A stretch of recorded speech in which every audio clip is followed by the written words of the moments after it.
Bonjour Monsieur Guillon. Bonjour. Nous avons aujourd'hui avec nous Jérôme Guillon, qui est un fonctionnaire et expert en coopération internationale. Depuis mars 2020, il est adjoint au directeur des relations internationales à l'Institut national du service public INSP, où il pilote des projets de formation et de modernisation administrative à l'échelle internationale. Ancien conseiller pédagogique à l'ENA, il a exercé en Afrique et au Moyen-Orient en tant qu'expert technique international, notamment au Niger, en Éthiopie et en Égypte, où il a accompagné la création d'une école supérieure d'administration égyptienne. Il a également été chargé de projets à l'UNESCO et a travaillé dans le réseau diplomatique français. Son parcours est marqué par un engagement constant en faveur de la transformation des administrations publiques à travers le monde. Alors, quelles ont été les étapes clés de votre parcours qui vous ont conduit à votre poste actuel? Alors aujourd'hui, je travaille dans les relations internationales et dans la réforme de l'administration. Et mon parcours, il m'y a conduit parce que j'ai été élevé à l'étranger. J'ai été dans des lycées français à l'étranger. Et puis, à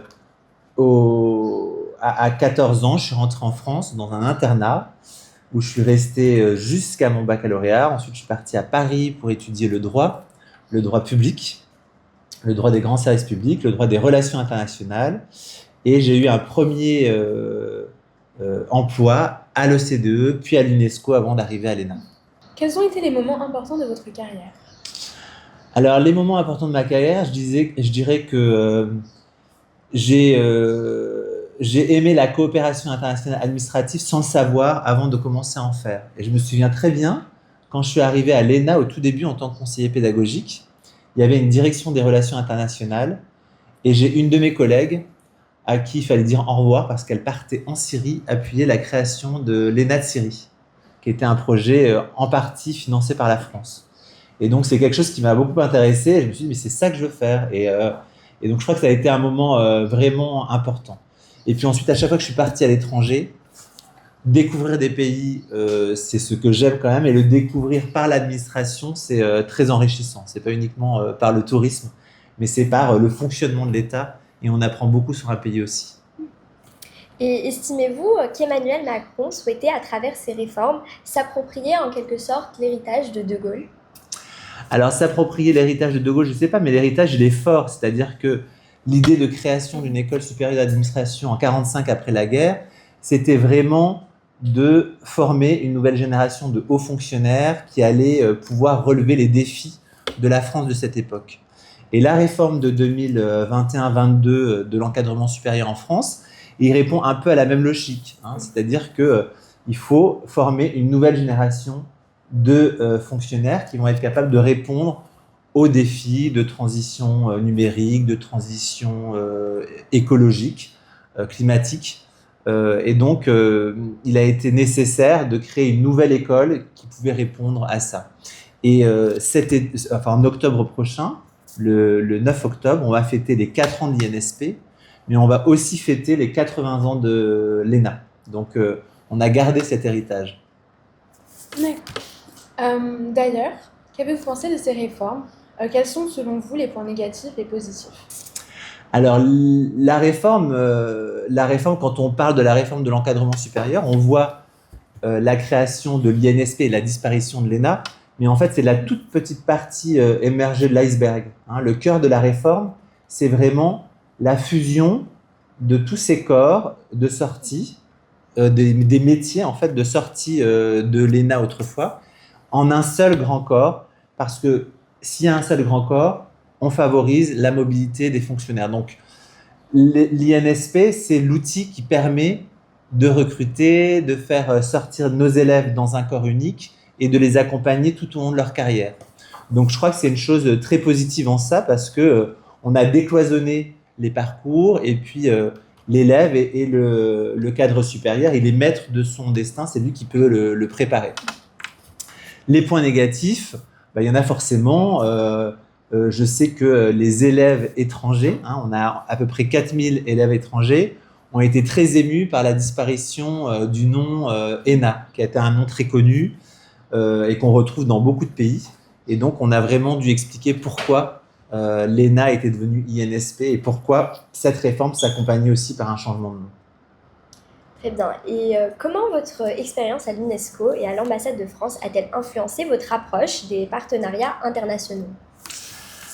Alors c'est vrai que l'UNESCO et puis l'ambassade de France au Zimbabwe, c'était mes premiers postes en coopération. Et ce que j'ai aimé, c'est le partenariat. C'est-à-dire le partenariat, c'est comment nous, UNESCO ou nous, France, on peut travailler le mieux avec un pays pour que ça soit un partenariat gagnant-gagnant. Donc ça nécessite une très grande écoute des besoins du partenaire, voir si ça correspond aussi, nous, à nos priorités. Et c'est ça que j'ai aimé et que j'ai appris dès le début, c'est-à-dire cette écoute-là et essayer de bien comprendre ce dont le partenaire a besoin, ce qu'il souhaite et comment on peut enrichir nos échanges. Très bien. Quels sont les axes prioritaires pour le développement des projets internationaux dans le cadre de l'INSP? Alors, au moment de la création de l'INSP, la directrice de l'établissement, Marie-Yvonne Le Brignonnet, a reçu une feuille de route, enfin une lettre de mission avec une feuille de route avec 5 grands axes. Et donc, on avait un axe sur le recrutement pour le diversifier, on avait un axe sur la formation initiale, un autre sur la formation continue, un 4e sur la recherche, et le 5e axe, c'était la coopération internationale. Donc, vraiment, c'est quelque chose de très fort à l'INSP. Comment on redéfinit un peu, comment on retravaille nos partenariats. Alors, nos priorités, c'est les priorités du ministère de l'Europe et des Affaires étrangères. C'est-à-dire qu'il faut déjà qu'on s'entende et qu'on dialogue au maximum entre pays de l'Union européenne. Donc ça, c'est notre premier axe fort, c'est développer la coopération administrative avec les États membres de l'Union européenne, mais aussi avec ses voisins, le voisin Est. Et puis quand on voit aujourd'hui ce qui se passe dans l'actualité avec l'Ukraine, c'est important de continuer à dialoguer avec nos voisins de l'Est, puis c'est nos voisins du Sud, et puis c'est aussi un peu l'Amérique du Nord. Est-ce que le système élitiste ou méritocratique de l'administration doit être remis en question? Ou est-ce que justement il devrait être célébré? Car le renom de l'Institut repose en partie sur ce côté exclusif. Et vous l'avez même dit à l'international. Oui, alors moi je distinguerais la méritocratie et l'élitisme. La méritocratie, c'est un beau mot. Et je pense que tout notre système républicain, il est basé là-dessus. Il est très envié dans le monde. C'est-à-dire qu'on a des mécanismes dans l'école de la République et puis jusque dans les grandes écoles comme l'INSPE pour encourager cette méritocratie. C'est-à-dire que les meilleurs puissent avoir accès à certains parcours. Et donc ça, je crois que c'est tant mieux. Et ça, c'est à célébrer, vraiment. Sur l'élitisme, c'est pas un gros mot, mais l'élitisme, certains pensent que les élites sont coupées, n'est-ce pas, des réalités du terrain. Et je ne suis pas sûr que ça soit vrai, mais de toute façon, c'est quelque chose sur lequel on travaille constamment. Donc, c'est un des grands enjeux de l'INSP, c'est d'être sûr que la haute fonction publique qui va sortir de cet établissement soit diversifiée dans son recrutement, géographiquement, dans son parcours académique. Et donc, pour ça, on a réformé le concours pour que, il s'adresse au plus grand nombre et que la fonction publique et la haute fonction publique représentent notre société le mieux possible. D'accord, donc une question un peu plus personnelle à présent. Quelle lecture vous a marqué ou inspiré et recommanderiez-vous?